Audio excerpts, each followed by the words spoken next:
Well, thanks for joining us. My guest today is John Chatmas. He is the CEO at Waterloo Capital Management with offices all over Texas, Atlanta. You're going into Florida as That's well, right. and Naples, right that. As CEO, talk about Waterloo. You've really accomplished a lot, and I think kind of a short period of time. But talk about your role and what is Waterloo? Well, Waterloo really stems from everything I didn't like about being in the broker-dealer world. All of the conflicts of interest. When I was at Morgan Stanley, I just felt like there was a better way to do it.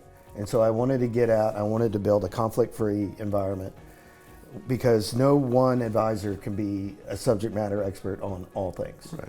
So the idea was to bring in subject matter experts in each particular area, whether public markets, private markets, family office services, whatever it may be. And I always joke that it only took 10 years to become an overnight success because it takes a while to build the team and find the people and find the right people. So what Waterloo really is a team of experts. Mm-hmm.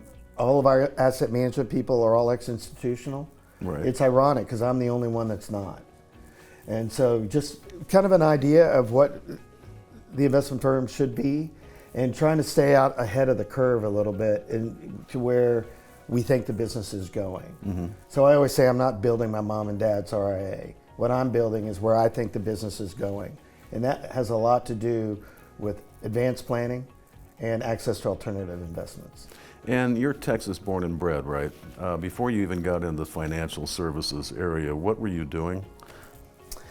And how did that inspire you in any way? Well, my stepfather was a businessman. I think the first video game I ever had was actually running a fictitious business. Interesting. And so I just got in this computer and started figuring out how to, beat the game, so to speak. And he always would share the P&Ls and balance sheet information of his companies with me, and it was a part of my life the whole time. But my father's an artist, okay, abstract painter. So I think I got a little bit of both. And so I can kind of see things. I have a hard time putting them down on paper. Like if you gave me a math problem, I can do it in my head, but I'm not going to be able to write it out. Mm-hmm. It's just not going to happen. Right. So I went to University of Texas. When I got out, I was hired to be an analyst. Mm-hmm. I showed up and there was no analyst role. They didn't bother to tell me that. So I showed up, and I'm not a trust fund baby, and so I was working for the Equitable. Mm-hmm. And I found one product that I could believe in back then. It was variable life. I sold the heck out of it. Mm-hmm. 1 month I wasn't selling any, so I sold myself a huge policy, got paid the commission so I could pay my bills, and then canceled it the next month when I had a bunch of actual policies come in. Right. The manager was not very happy with me. I can imagine. But the whole time I was kind of calling everybody I knew, trying to get back to where I wanted to be. And I had a good buddy that was up in New York, and he got me a series of interviews with Merrill Lynch, Payne Weber, and Smith Barney. Okay. And Smith Barney offered me a position in a really unique role where I was the lowest person on the totem pole in multiple divisions, whether it be asset management, trading, the analyst, but also retail. And ultimately, I always say the invisible hand of Smith Barney guided me towards being a retail advisor. And I did that for a long time until I got out to try to build something better. In our previous conversations, you strike me as a visionary in many ways, but you also said you're the worst marketer in the world, or at least Waterloo is. Yeah. So how do you account for growth when basically everything happened word of mouth, so you must be doing something right? I don't know. I think, we service our clients, and the advisors that we work with are our clients. And so what I preach, in essence, to our team is that we work for them. Mm-hmm. They don't work for us. And so we're building something that an advisor that joins Waterloo can basically have an ultra high net worth boutique in a day. That's what we built. Mm-hmm. We got into the advisor business by happenstance. There was a man I used to work with named Craig Cunningham. Rest in peace, Craig. He was incredible. And he called me and he told me he had been diagnosed with COPD. And he said, I know you, John. I know you'll take care of my wife, and I know you'll take care of my clients. Can I come on board as an advisor at Waterloo? Of course you can, Craig. Mm-hmm. And from there, it grew. The first 5 or 6 advisors were all people that I knew. And I think when you do this long enough in this business, you either get a good reputation or not. And hopefully I do have a good reputation. And so I think that that's just, in the long run, I think the good guys can win out. Yeah. And we're having this interview to talk about, what an advisor would gain working with you. You have a no jerks policy. Yeah. Talk about what that means. Well, in my internal mission statement, we actually says no jerks, no jerks, no jerks.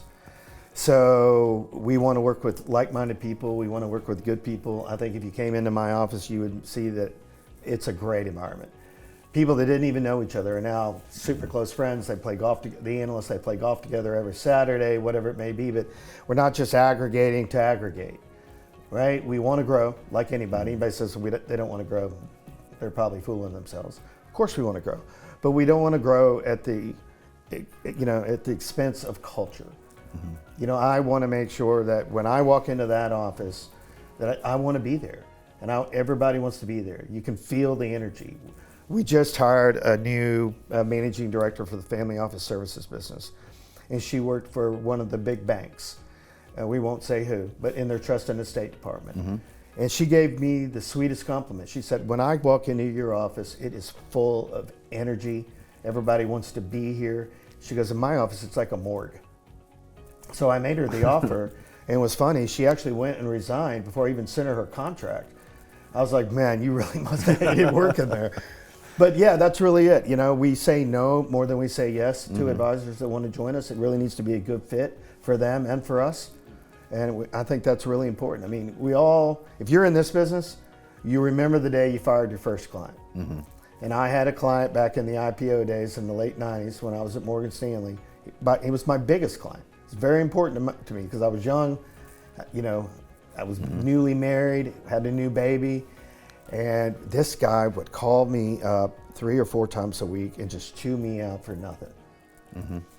And I just decided that I'd had enough, and I was not going to deal with that anymore, for the rest of my life. And so I treat people the way I wanted to be treated, and if it's not reciprocated, then we're probably not a good place for you. And when you mentioned culture, I think a lot of companies, small and big, they intentionally try to create culture, which is hard to do because culture, I think, sort of manifests itself because of who's leading the ship. And you have an amazing team of talented individuals, right? Was culture something that you thought about in the beginning, or did it just sort of happen for you? No, we thought about it intentionally. I'm old enough to where I kind of remember the Herb Kelleher early Southwest Airlines days. And I always wanted any company that I was involved with to reflect that sort of happiness and that attitude about it. Culture is very difficult to define. You can't really, but you know it when you see it, and you know it when you don't.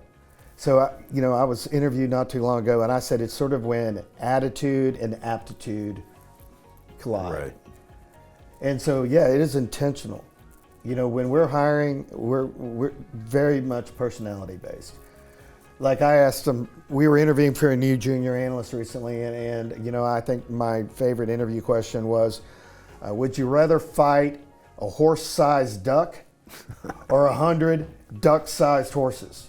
And that's really a dumb question, right? Right. But it's really to see what their personality is like. And so I'm trying to pull that out of them because everybody can come across great in an interview or whatever it may be, but trying to see who they really are.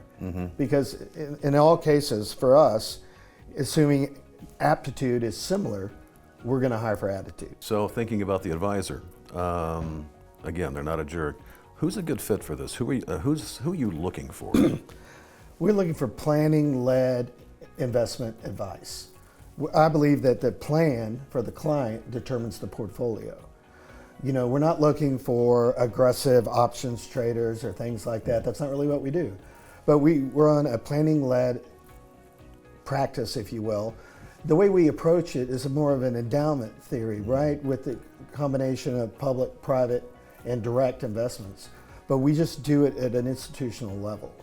So part of our tagline is that we bring institutional investing to the individual investor. So a lot of people like the idea of alternatives, but maybe they're just focused on the liquid or the semi-liquid. We focused on all areas within the alternative space. So if that's important to you, then we're a great firm for you. So part of the helping an advisor grow their business is introducing them to new people, and that, how do you help advisors do that? Well, our partnership with Quantum is a great new addition for us, Yeah. right? We are thrilled about the partnership. We're thrilled about the marketing capabilities of the team at Quantum. I think it's going to be a great marriage between two really great companies. That's really something that we need to do. We need to be able to market these advisors to help them grow their business that way through whether it be SEO, PR, brand messaging, whatever it may be. I'm excited about that. In addition, we use different types of lead generating services as well to help drive leads to them. So when a lead comes into the main Waterloo website, what I do is I actually call that person and I have a conversation with them, and based on their needs, I'll refer them out to one of the advisors that I think might be a good fit for that person. And you're moving into the family office space like that. Well, apparently that's not a common thing in Texas for some reason, but talk about why you did that, what that means for advisors, and how that's going to impact Waterloo. I think that the ability for advisors to grow their business when you have a really high-end family office offering, you have a very high-end alternative investment, private equity, private credit, as well as a public market option. So people ask me all the time, you've been growing so quickly, why do you think that is? I don't think it can be just one thing, right? I think it's sort of when aptitude and attitude meet, as well as building out all the building blocks that you need. And that helps those advisors grow their business. We have a group of advisors, Chris and Bobby and Adam, they're called Strategic Capital, powered by Waterloo. And they came in the office the other day and they said, do you know what our annualized growth has been since we've been with you over the 4 years? I was like, I don't, but I know it's been good. He said 90%. So they had grown on average 90% a year in the 4 years they had been with us. It's amazing. And they're a really good example of if you kind of buy in to the system, if you will, or what we're doing and how we operate rather than offer, then you can really get some nice growth. And that's a good case study right there. So how do you see the RIA space evolving now? Because you've been in the BD world, you've seen everything. So now in the RIA space, how is that evolving, you think? Well, I'll tell you what, it's basically coming to broker-dealer world all over again with the big PE-backed aggregators, right? They're building a broker-dealer as an RIA. Right. And I think that is going to come to a point where people are going to start to rebel against that. So, in our business, PE is kind of the new four-letter word. And so they take the money up front. But if you really think about private equity, right, they've got a 4 to 6 year, maybe 5 to 7 year timeline to maximize the value of that investment, and then they look to sell it. So what are they doing? They're raising client fees, they're cutting staff, they're trying to increase EBITDA, and it's not necessarily in the best interest of the advisor or the client, right? We have a multi-decade type approach. So I think that what's going to happen is a lot of these firms that got bought, you're going to see advisors trying to leave. I had one advisor reach out to me personally, and I asked him point blank, well, did you get paid? He said, yes, I got paid. I said, well, I'm not going to help you steal clients from the firm that paid you. We just don't, that's just not how we operate. So I think that people are going to I think it'll go full circle. And you'll see more people splinter out of the large aggregators looking to either buy their way out or kind of do their own thing or just leave, let their non-compete end and then start over again. But I think that the RIA business, as I see it, is really going to be about access to high quality alternatives, right? That's the deal. When I talk to my friends that are institutional asset managers, they'll tell me that today most of the public market exposure is just beta seeking exposure, and they're getting all their alpha gen from what they're doing in private markets. When I got in this business, there were about 8,800 publicly listed companies, and today there's less than 4,000. So all that hyper growth that used to happen once you IPO, that's all happening in private markets now. And the best example I can give you is probably Uber, right? All the hyper growth in Uber happened before they ever listed. And so that's what we're seeing. So when you have access to those type of investments, you're getting that sort of growth at scale, if you will, then it's an unbeatable. Every part of this conversation tells me that you're different, right? But just for the advisors watching right now, you know, there's a lot of companies who say some of the same stuff. You know, how are you different in your mind for the advisor who's looking for a home, who's looking to grow, who's passionate about what they do? They put their clients first, right? Which is your mantra. That's, you serve the client, you serve everybody, everybody wins. How are you different? Well, we don't have to own their business, right? If an advisor wants to come to Waterloo, they can or cannot sell a portion of their business. Right? My commitment is to invest time to help them grow.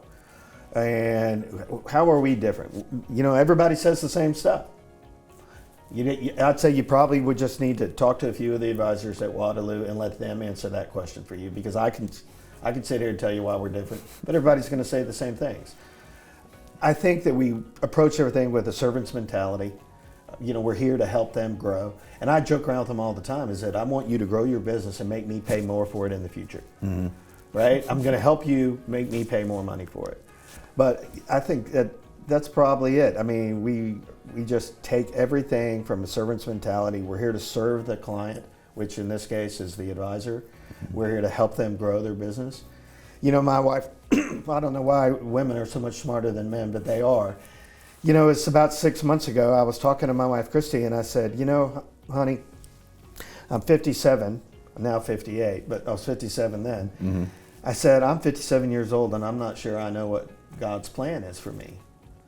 And because she's so much smarter than me, she paused, she put her hand on my arm, she goes, maybe you're doing it already. I think that's the greatest joy I get out of what I do, is really helping these advisors. You know, I mentioned Chris and Bobby a minute ago. Right. They write me the nicest handwritten notes. And they wrote me a note not too long ago that said, you have literally changed our lives and changed the lives of our families. And that meant everything to me, because that's what I'm trying to do. I'm trying to help them get to a better place, build a bigger business, whatever it is that they're looking to do. And I take that very seriously. I can tell you do. You're good at what you do, John.